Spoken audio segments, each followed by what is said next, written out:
If I could go back and start my Pokemon collection all over again, I would do it completely differently this time around. In this video, I'll show you the path I wish I took so you can avoid making the same mistakes that I made and focus on building a Pokemon collection the future you can look back on and actually be proud of. When I first got back into collecting in 2019, I was excited but totally directionless. I spent thousands of dollars chasing the wrong products and trying to build a sealed collection without any real plan. Back then, you could walk into a Walmart or Target and take your pick from a wall of Pokemon products because it was a time in the market cycle where no one really cared about Pokemon. It wasn't hyped, but times have changed. The shelves are empty at big box retailers and local card shops. Competition is fierce among collectors and scalpers, people looking to try to make a quick buck. And if you want to build your collection the right way in 2025, you have to have a strategy. So let's start with understanding the first reason why most collectors and Pokemon investors get off on the wrong foot. They don't have a plan. With Pokemon, and really any collectible for that matter, most new collectors jump into the hobby with excitement. And while there's nothing wrong with that, excitement almost always goes hand in hand with a bad habit, which is impulse buying. You might watch a few YouTube videos first, stop by your local GameStop, and then just try to pick up whatever looks shiny. Maybe you start with the tin, or one of the more recent blister packs, or maybe it's the giant premium collection with that oversized promo card that looks really cool on the shelf. And you go home, open up a few packs, maybe start a new binder, or maybe you take everything you bought, those sealed products, and stack it up in your closet and call it a day. And don't get me wrong, it feels like you're collecting, but here's the problem. There's no direction. And in my experience, collecting without direction almost always leads to regret. Either because the stuff you bought didn't hold value over time, or because it never aligned with what you truly care about as a collector. Instead of reacting to the market or just doing what other people are doing, focus on building your collection with intention. The truth is, a lot of people come in and out of the hobby all the time. And I think a lot of them leave very disappointed, not because Pokemon isn't worth collecting, but because they went into the hobby without any real direction. They get excited, they spend a bunch of money, and a few months later, they realize they've got a pile of bulk cards and box sets that really just aren't that desirable. So they take it all to their local card shop to try and sell it, only to find out that their collection is barely worth anything. That's when regret kicks in, and instead of seeing the mistake for what it was, a lack of focus, they blame the hobby. They say things like Pokemon's a waste of money, or that it's all hype and market manipulation. But it's not the hobby that's the problem. It's collecting without intentionality.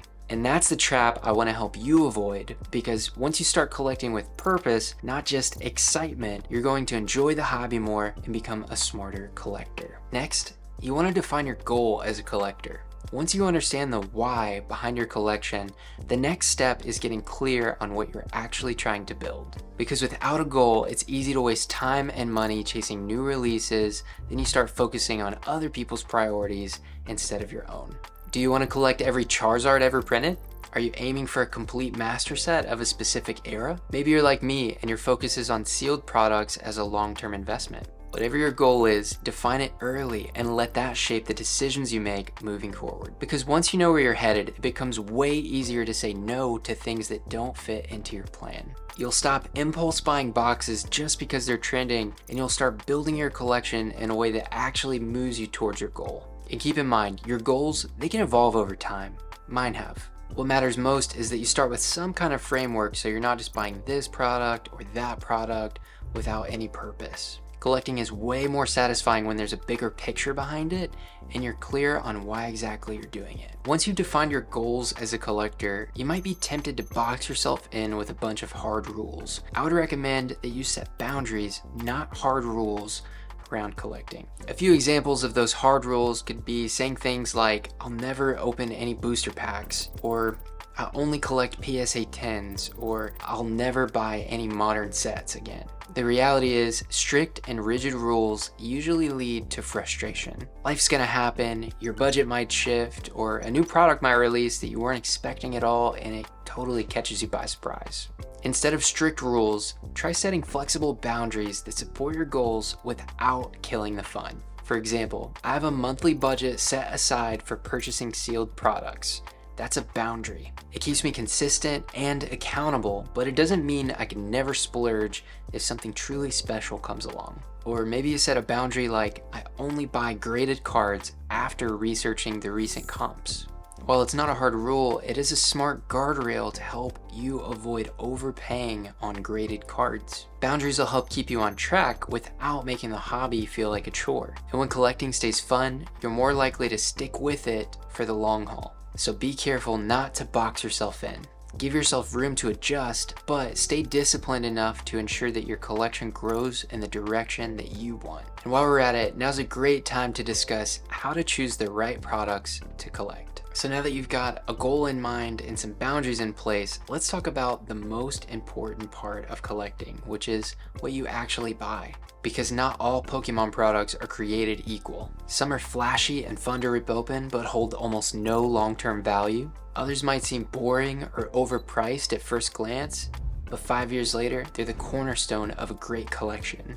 And here's the key to success. The right product depends on your collecting goals. If you're investing in Pokemon long term and your goal is to make gains, you're going to want to focus on products that are historically proven to age well. This includes sealed booster boxes, elite trainer boxes, and even some Japanese high-class sets. If you're building a display-worthy collection, you might find yourself going for full art or illustration rare cards, or slabs that have a really strong visual appeal, like with the Gold Star cards. And if your goal is to have fun opening packs, that's totally valid too, but set limits and don't expect every pack to have pulls that will win financially. So before you buy, ask yourself, does this product align with my collecting goals? Will I still be glad I bought this in a year or in 5 years? And finally, is there a smarter product I could buy for the same price? If the answer is no, then skip it and save your money for something that will move your collection towards your goals instead. Now we're gonna get into storage, display, and enjoyment.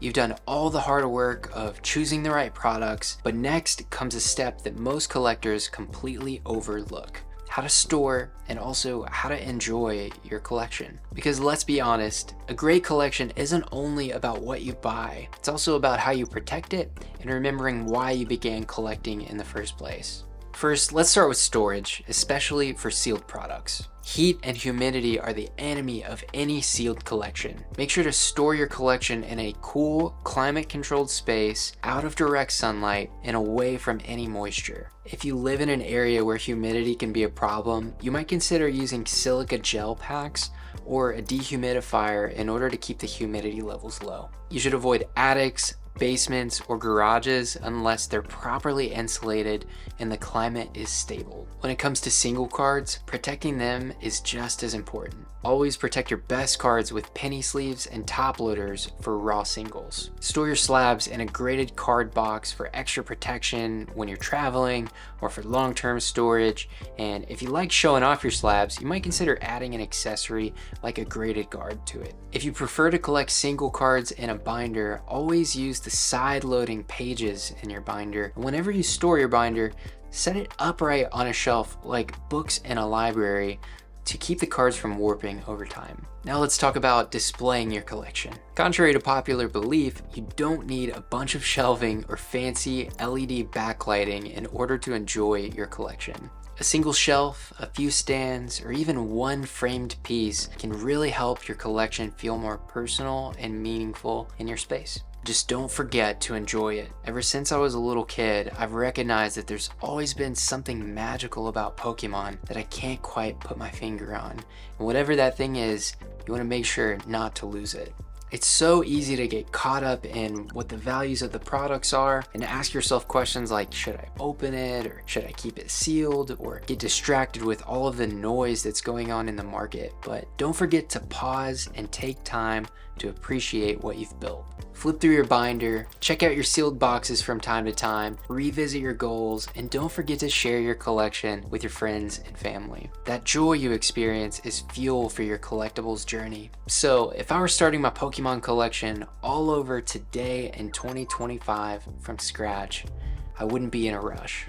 I wouldn't chase every new release or settle for whatever's left on the shelves at Target or GameStop. I'd slow down, take some time to figure out what it is I actually enjoy collecting, and then build from there. For me, that means collecting sealed products, specifically booster boxes and cases of booster boxes. I love the artwork, the nostalgia, and the long-term financial upside potential. I don't open them, and I'm totally fine with that. Watching my collection grow over the years in size and in value has been way more fun and satisfying for me than, say, opening packs just for the thrill. Although you might prefer doing just that, and that's totally valid. Your strategy might be totally different. Maybe you're into collecting PSA 10s, Japanese exclusives, vintage cards, or completing master sets. That's the beauty of this hobby. You get to decide what success looks like for you and your collection. Just remember, the goal isn't to keep up with other collectors. It's to build a collection that actually means something to you. Something you'll be proud to look back on 5,